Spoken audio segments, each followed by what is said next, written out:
各位朋友们，大家好，欢迎来到我的频道。今天我给大家讲一下单个操作系统环境安装多个操作系统。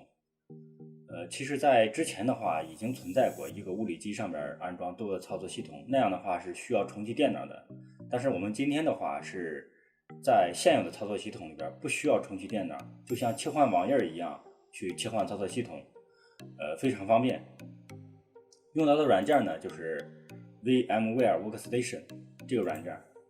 在操作系统里边装，就是我们目前现有的操作系统呢，把这个软件装上，这个软件可以容纳很多的操作系统，这样的话就可以实现。你比如说咱们现在拥有的一个是 Win10 的一个操作系统，上面我又想用Windows XP 或者是 Win7 或者是 Linux 系统是都可以的，只需要通过这个软件就可以实现，不需要重启电脑。它的作用呢，我们来看一下啊，就是更多的 Microsoft Windows、Linux、macOS，包括 DOS 系统，这样是都可以的。刚才我给大家说过了，就是一个操作系统容纳多个操作系统，就是这个。然后 VMware 虚拟机支持在主机和虚拟机之间共享数据，这个是什么意思呢？就是因为我们这个通过这个软件的话，它里边有很多操作系统，但是如果咱们物理机上面装的这个宿主机跟这个虚拟机里边的操作系统，需要交换数据的时候，直接复制粘贴就可以，是有这个功能的，非常方便，使用起来非常方便。另外，这个虚拟机这个软件呢，就 VM 这个软件嘛，然后它是支持32位和64位的操作系统的。然后另外的话就是第4点，就是通过一个直观的主界面轻松访问虚拟机设备。这个的话就是像切换网页一样切换。我这儿有个现成的图，大家可以看一下它的界面。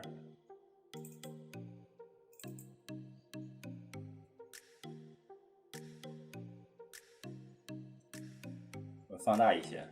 然后这个是这个软件的主界面，然后这个软件外框呢，就是我们这个宿主机，就是我们物理机里边装这个操作系统。然后把那个软件装完了以后，就是这个界面。界面这个里边装了3个操作系统。是 Windows XP 还有 Win10 还有 Win7 这3个系统，其实还可以建更多的操作系统。我们在这个访问 XP 的时候，只需要点一下 Windows XP， 然后可以单独的进行对它开机关机，单独的管理我的电脑、回收站等等一系列的这个操作，还有包括这个 Win10 也是 Win7 也是，它们之间是相互独立的。这是这个主界面。其实这个软件应用大不大？其实我本人是经常会用，因为我经常会调试很多软件。我们都知道，很多这种陌生软件的话，它可能会有一些插件啦，或者是后门啦，还有一些广告的一些东西，捆绑的一些广告软件。为了避免把我这个操作系统污染掉，所以说我一般都会用这个软件去装一个虚拟的操作系统，然后在虚拟的操作系统里边去装。如果操作系统烂了以后，我到时候可以重新再装一次嘛，不至于我自己的这个物理机上面的电脑如果出现问题的话，那里边软件比较多，数据也比较多，更换起来比较麻烦，重装操作系统比较麻烦。然后另外的话就是在解决实际，因为每一个这个软件它诞生，它肯定要是解决一定的实际问题的。其实这个的话，你比如说有一些这个游戏工作室的话，有些游戏它是支持单操作系统多开游戏的，但是有些是不支持的。那怎么解决呢？有的工作室一般就是买很多这种物理机电脑去实现，但是如果通过这个软件的话，就不需要买那么多电脑了，只需要在这个一个电脑上面把这个软件装上，就可以装很多很多的操作系统。就是整体的这个目的呢，就是用一台电脑当很多台电脑来使用，这是这个软件的一个这个作用。然后我们再来看它的安装。它安装的时候需要准备几个工具。第一个就是一个电脑，这是有点废话，但是这个是必备的。然后另外的话就是 VMware 这个 Workstation 这个软件，然后再往下的话就是系统文件。系统文件就是我们打算装 Win7 的话，需要准备这个 Win7 系统的系统文件。如果装 Win10 的话，需要准备这个 Win10的操作系统的这个镜像文件，或者是装 Linux 的话，需要 Linux 的一个操作系统文件。有了这3样的话，就可以开始工作了。其实我们在这个电脑里边，这个VM 里边装这个操作系统，其实跟咱物理机里边装这个操作系统其实差距并不大。在这个 VM 里边装的时候，无非就是第一步的话，就是先把这个软件先生成一个虚拟的硬件环境，然后在虚拟的硬件环境里边，把这个系统文件加载，就像光驱里边加载了一个光盘一样，然后进行安装系统。而这个物理机的话也是，物理机的话，现在我们一般都是用 U 盘启动来安装操作系统。之前的话一般都是用就是老机器嘛，就是90几年或者2000年初的时候，一般很多都是用的是软驱或者是光驱，装上这个软盘或者光盘进行装操作系统。那么现在的话，基本上都是用 U 盘来装。跟这个就是在 VM 里边装操作系统和这个物理机装操作系统基本上一样，只不过是它这个是一个是用 U 盘来插到物理机上边来引导物理机从 U 盘启动，然后从 U 盘里边对这个硬盘进行操作，去安装操作系统。而这个 VM 的话，它是这个模拟出来，它必定很多的它这个硬件环境都是虚拟出来的嘛，它还可以虚拟光驱，它不需要虚拟 U 盘，它虚拟出来光驱，然后这个虚拟光驱把这个光盘这个文件，也就是系统文件加载进去，剩下的这个操作流程呢，就是和这个物理机安装操作系统是一样的。所以说这个的话，就是如果装过操作系统的朋友在这个物理机上面装过的话，其实这一步的话就可以省略，主要就是看一下这个 VM 这个软件怎么用，是比较简单。如果没有安装过操作系统的话，这些人也可以去看我的这个教程，我的教程里边基本上就不会剪掉这些必要的流程，包括安装的时候可能需要很长的时间，我也不会给它剪掉的。所以说这样的话，请大家放心，如果有意思想去学这个物理机安装操作系统的话，可以先作为这个课程呢，可以作为一个铺垫。其实这个区别不大。好，废话不多说，我们开干啊。然后第一个的就是工具，准备这3样，这个都已经有了。然后这个 VM Workstation 这个软件我已经下载完了。之前我给大家讲过，是另外的一个视频啊，是那个 OBS 的软件安装的时候，我给大家说过，就是软件应该怎么下载，怎么找到官网下载纯净的，没有后门没有插件的这种文件，就是这个软件。这的话我就不多说了，如果有想看的话，可以去我往期的视频里边找找 OBS 的初始，我会加到这个视频标签里边，大家可以去方便大家看。这个软件的话我就再不多说了，我已经下载好了，并且这个系统文件呢我也下载好了。但是这个系统文件的话，我可以简单跟大家说一下应该怎么下载啊。比如说我们想下载 Win7，然后打开我们的浏览器，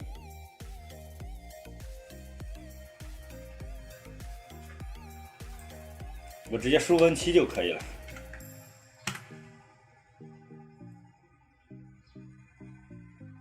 然后呢，就有很多网站提供这个操作系统下载的，有很多这个都提供的有，我们直接可以下载都行。然后如果想安装 Win10，可以输入 Win10，随便找一个，它里边都是支持下载的。具体为什么这些网站他们能下载，搜索出来不是微软的官方，我也不清楚，可能是他们的代理吧，这个我不太清楚。能下载都行。然后下载完了以后是这样的，给大家打开啊，我这已经下载好了。下载的话以后它是这2个文件，第一个呢是这个 VM 这个软件，第二是咱们操作系统。操作系统啊，我以Win7 64位来举例说明，其他的操作系统基本上一致。然后所以说我们第一步需要安装，第二步呢需要安装这个操作系统。首先我第一步先安装这个软件双击，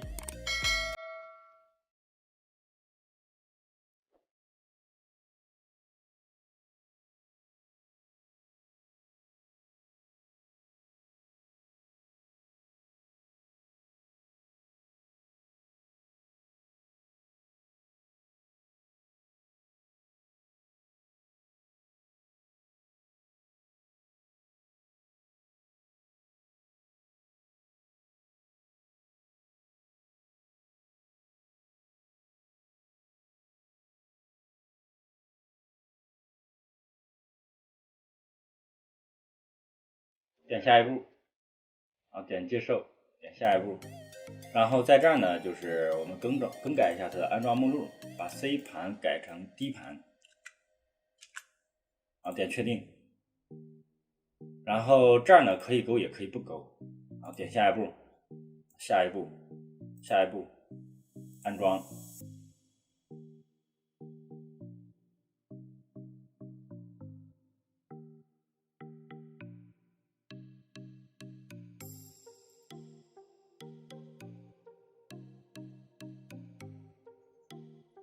然后我们点完成。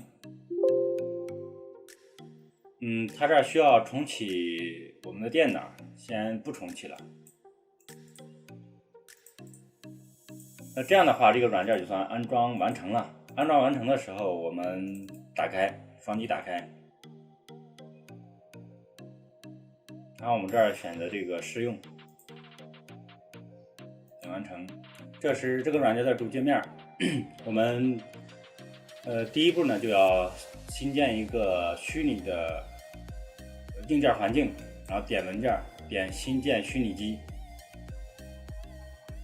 然后点下一步。这一步呢是指的是我们这个虚拟的这个物理环境、虚拟硬件环境这个光驱要不要装光盘。这儿呢也可以选择现在就可以装，给它放进去一个光盘，或者是可以稍后再安装。这个的话，它这个不是说真的要安装，只是需要告诉它咱们的光盘数据是在哪儿就可以了。因为这个光盘的话加载的也是咱们的操作系统，对吧？这儿已经下好了，所以说我在这儿直接选择就可以。有Win7的操作系统，点打开。这样的话就相当于在这个环境里边放了一个光盘，这个光盘的数据就是 Win7的，这是我下载好的。然后点下一步。然后我们这个安装的那个光盘呢，它是 Win7 64位的，我们在这儿选 Win7 64，这个 Win7 x64表示 Win7 64，然后 Win7 后边不带东西的这个是32位的操作系统，然后点 Win7 x64，然后因为我们装的这块是我们要装什么样的操作系统，就选什么样的操作系统。然后这儿呢，就是这个虚拟机的名称，因为到时候咱们虚拟机会装很多的这个机器，那这样的话就是在这儿可以给它起个名字。在这儿的话，我给大家就演示安装一个操作系统，其他的话，大家可以自己去命名一下，方便区别嘛，比如说 Win7-1、Win7-2，对吧？或者起个其他名字都可以的。然后这个位置呢是什么意思呢？就是因为我装这个包括这个 VM 这个 Win7的这个虚拟主机，它这些数据，包括我们接下来要安装的这个操作系统，它都是有文件数据的。这个文件数据是要给它放到哪儿，是这个意思。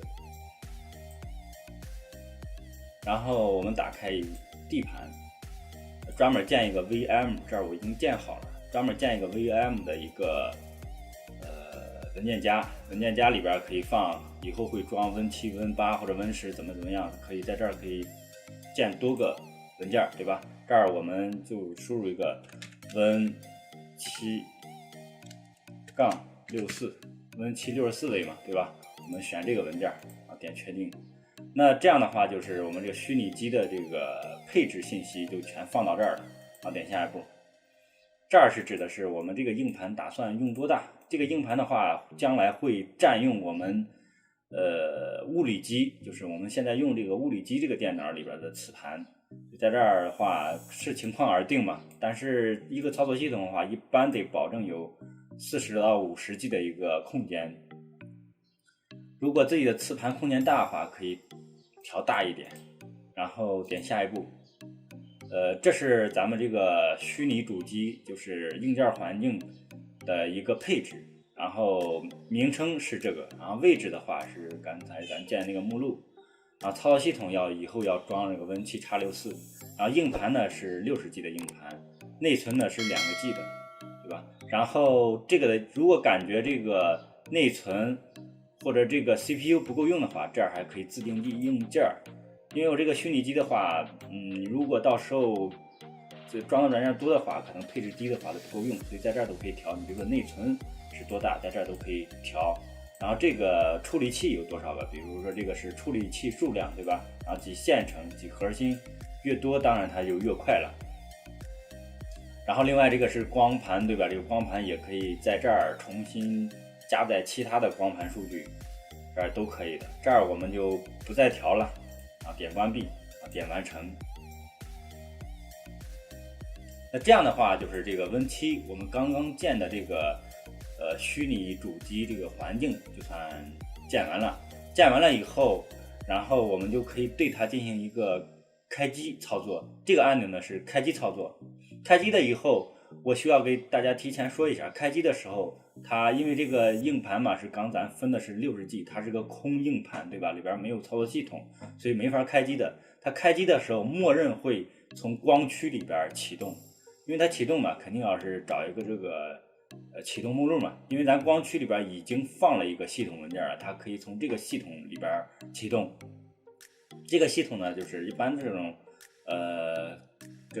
这个操作系统，你下载完的话，它一般都有一个 WinPE 的一个操作系统，它比较简单，这个整个这个容量也比较小，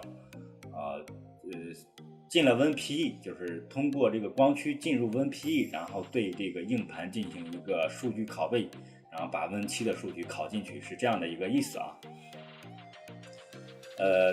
我现在开始点这个开机按钮，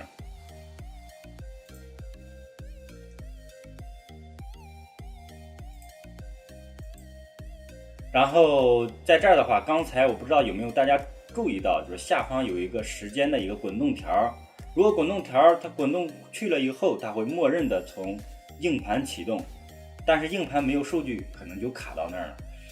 所以说我们在这儿要及时的点一下，或者这个键盘的上下键都可以点一下的话，它就是这个滚动条，它时间滚动条就没有了。我们可以选择我们要干什么，对吧？然后这个里边大家可以看一下啊，有释放一下鼠标，然后这儿的话就是自动安装系统到硬盘的第一个分区，然后这是运行 WinPE 系统。因为我们现在没有分区嘛，我们一般要进这个 WinPE 系统。进了 WinPE 系统里边，这个 WinPE 系统里边有很多这种工具，方便我们进行分区啦，或者安装啦等一系列的一些操作。所以说我们一般都选这个进 WinPE， 我们选2。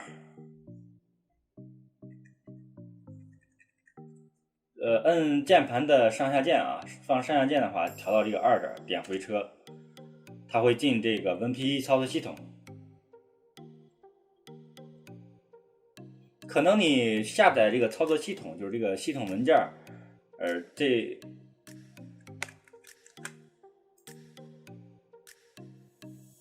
因为咱们下载的地点可能不一样，网站可能不一样，下载的这个加载出来这个界面可能也不一样，所以这个都不要紧啊，这个有点区别没事儿。然后我们现在已经进入 WinPE 操作系统了，它不是 Win10啊，它不是 Win10，WinPE 操作系统。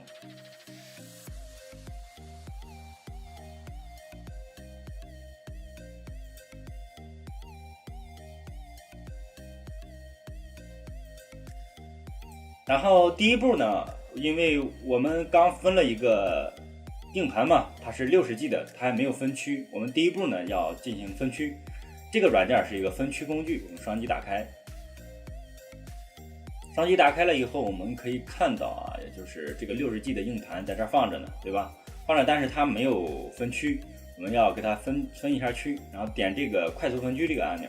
点完了以后，我们自定义分1个就可以了啊。如果有需要的话，可以分多个，因为我是总共就60G 吧，总共60G，它空间也不大，所以说我这儿就分1个就可以了。然后这儿的话可以选一下4096，然后点确定。点完确定了以后呢，这个分区就算有了，但是它显示的是个 D 盘，对吧？按道理的话，我们这个系统一般都安装到 C 盘，但是它这儿分了一个 D 盘，我们需要给它调一下啊，看为什么它是显示的是 D 盘。我们打开计算机，打开计算机的时候，我们看一下这个 C 盘呢已经被光驱占掉了，所以说在分区的时候自动把第一个盘符，就是60G 的硬盘，它分到了 D 盘这个盘符了。所以我们要给它改一下，把这个光驱先给它关掉，在计算机上边右击点管理，这儿有个设备管理器，点一下，然后第一个呢就是这个光驱，对吧？这个光驱我们点一下，然后右击点禁用，然后点试，这样的话光驱就算没有了，操作系统就没有光驱了。你看有些在光驱里边一些数据都已经打不开了，这些东西图标都没有了。那么下一步呢，我们要给它改一下，然后指派新的盘符，然后点 C 就可以了。如果你不把光驱禁用掉啊，这个是没有 C 选项的，然后点确定，那这样的话 C 就出来了，对吧？这个 C 盘就出来了。然后我们对这个 C 盘进行格式化，右击，然后点格式化当前分区，点格式化，点试。那这个的话就是 C 盘这个分区就算分好了，总容量是60个 G。关闭这个分区软件，关闭分区软件的话，下一步我们就要安装操作系统。安装操作系统，但是这个系统文件呢还在咱们的光盘里边，对吧？光盘有光驱都已经禁用了。禁用的话，我们再给它打开，还是在这儿，右击点启用。原来它是禁用，现在的话就是变成启用这个按钮，点启用，点启用，关闭这个窗口。然后这样的话，这个光驱就出来了。那这个光驱的话，因为已经有 C 了，对吧？有 C 的话，它自动变成 D 盘了。然后我们最小化，这里边有很多工具，知道的话，有兴趣的话可以研究一下。但是我今天的话主要是安装操作系统。安装操作系统这个是手动安装的，用 Ghost 的这个镜像文件直接去运行。但是这个的话会稍微麻烦一点，咱们还是从简那个讲吧。然后这个呢就是一键恢复 Win7到 C 盘，对吧？它是有这种傻瓜式的安装操作系统方式。那么有这么好的工具，我们为什么不用呢？直接双击就可以了。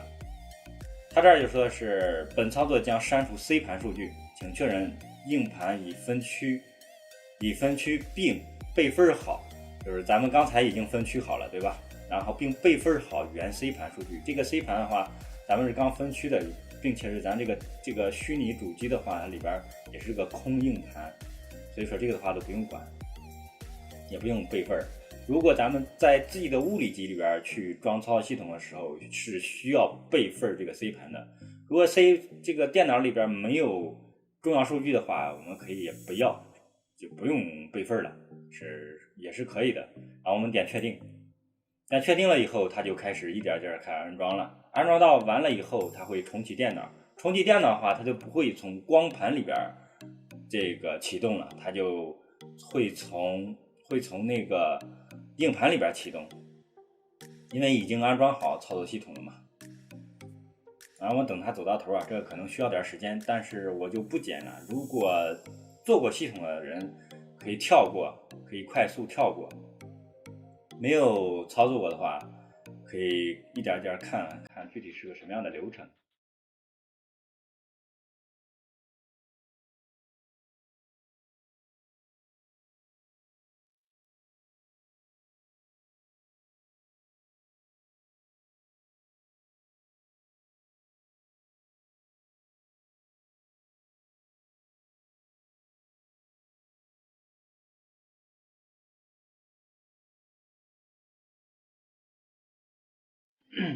已经拷贝完毕，它会自动重启。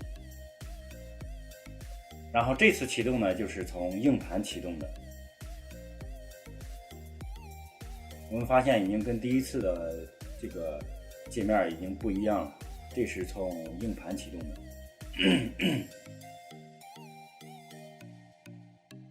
接下来呢也是不用管，等着它一步一步走完都行了。在这个关键的时刻呢，是不能重启电脑或者是停电的。如果停电的话，还得重新再来。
经过几次重启呢，操作系统算是安装完毕了，并且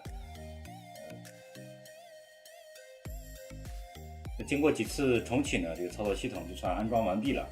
然后这个可以看到啊，这里边界面有点小，然后我们可以调一下它的分辨率，右击点屏幕分辨率，然后这个分辨率的话，看自己的这个显示器的大小，显示器的分辨率来调整一下，我们调一下试试。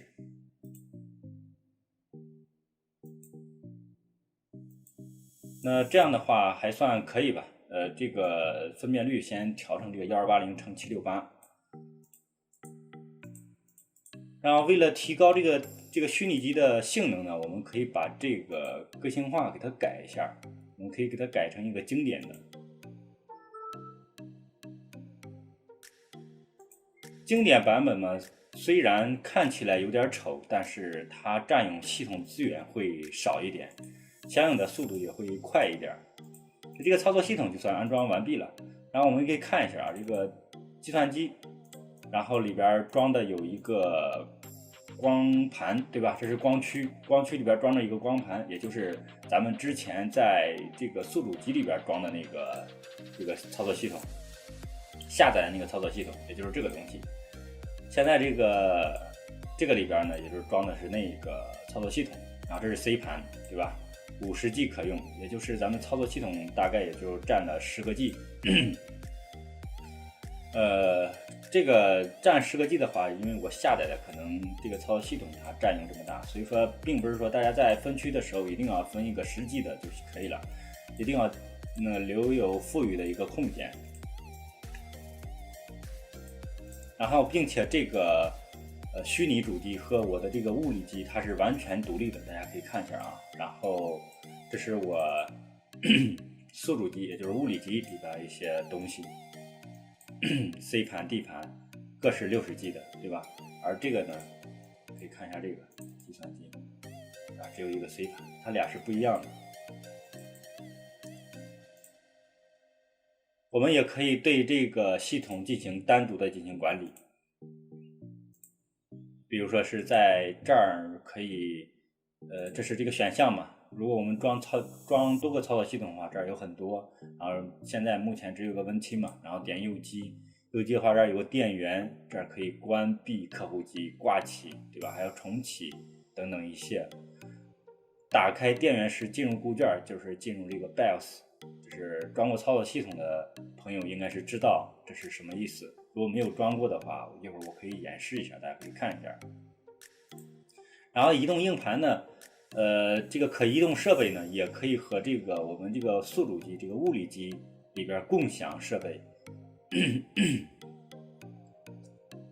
比如说我这儿有一个，我宿主机上面插了一个摄像头，这个摄像头也可以连接到我这个就是这个虚拟机里边，也就是这个操作的时候，也就是在这儿，对吧？就在这儿点一下，点链接，就表示这个就是它的意思，就是把我这个物理机上这个摄像头给拔掉，插到了这个虚拟机上边，是这样的一个意思。如果你有多个这种外设的话，它这儿都可以显示。然后这个安装 VRTools 它是什么意思啊？就是可以安装这个工具了以后，可以让数据，就是宿主机和这个虚拟主机之间数据共享。你比如说我随便选一个文件夹，对吧？选一个文件夹往里边拖的时候，大家可以看一下，它打的是一个这个叉，对吧？意思是不能拖。因为现在我们没有安装这个软件，如果安装了以后，直接就可以拖进来了。我给大家演示一下啊。先右击点安装这个文档，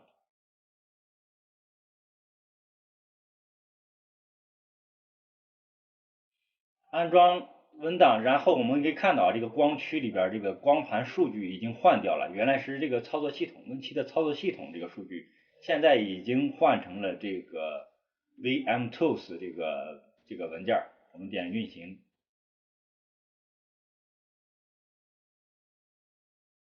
然后点下一步，点安装，点安装。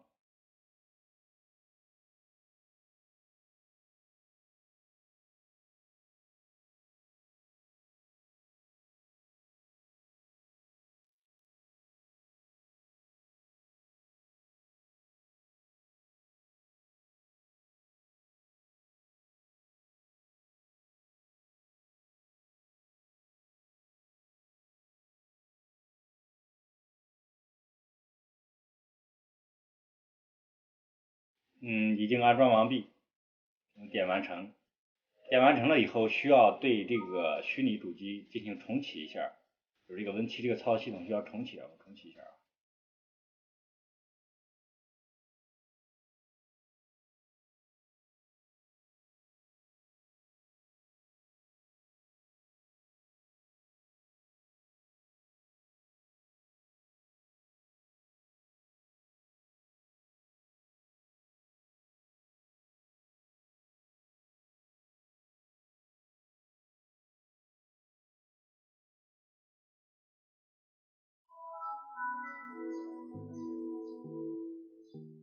好，已经开机了。我们来试一下这个文件到底能不能共享。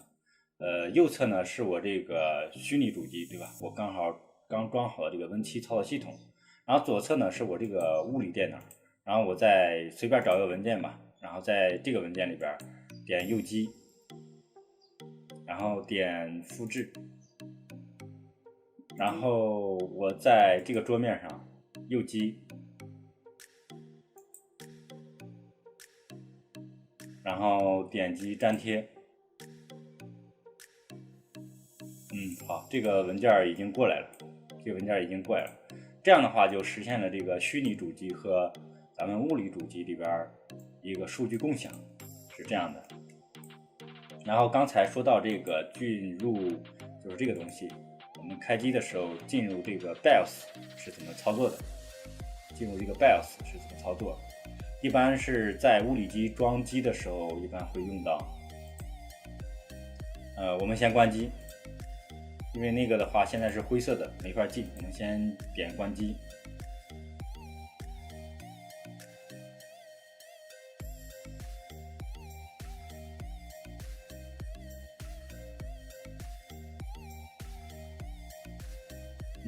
好，已经关闭了。那我们在这个主机上边右击，然后点电源，然后打开电源时进入固件，我们点一下。那这样的话就进入我们的 BIOS 了。我们在物理机装操作系统的时候，一般都会用到这个功能。我们可以看一下，这是可以操作的，对吧？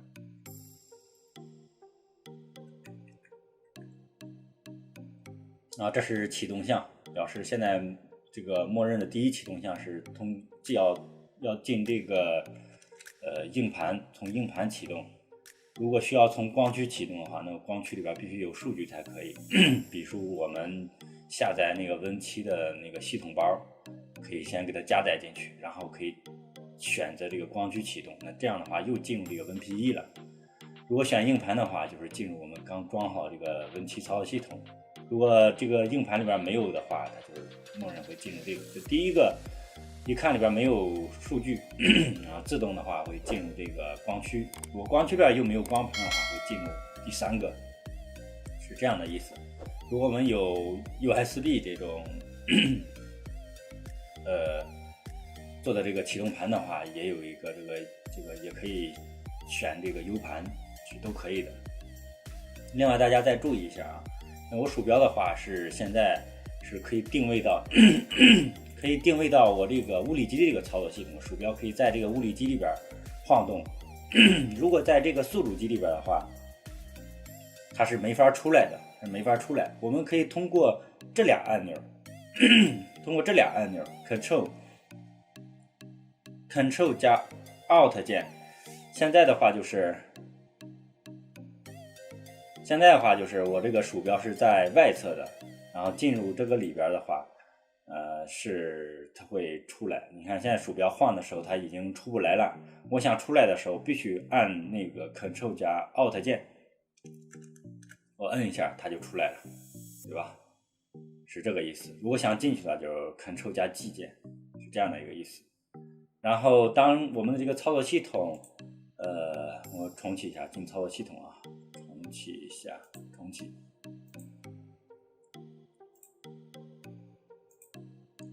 重启一下，会进入这个操作系统。进入这个操作系统以后，我们的目的就是在这个一个电脑里边进行装多个操作系统。如果装多个操作系统的话，可以还是在左上侧新建虚拟机，建完了以后，然后再安装这个操作系统，是跟我们刚才那个流程是一样的。然后建很多操作系统的话，我们可以往里边可以安装游戏，对吧？也可以安装这种销售的软件等等一系列的软件都是可以的，毕竟他们是独立的嘛，对吧？然后包括程序员也可以在里边布置一个这个远程主机，我们可以把这个环境布置到这儿。比如说 Web 站的话，可以往这里边做一个网站系统，我们在我们物理机里边就可以访问它这个网站了，对吧？是都可以的。好，今天的课程就到这儿，感谢大家观看。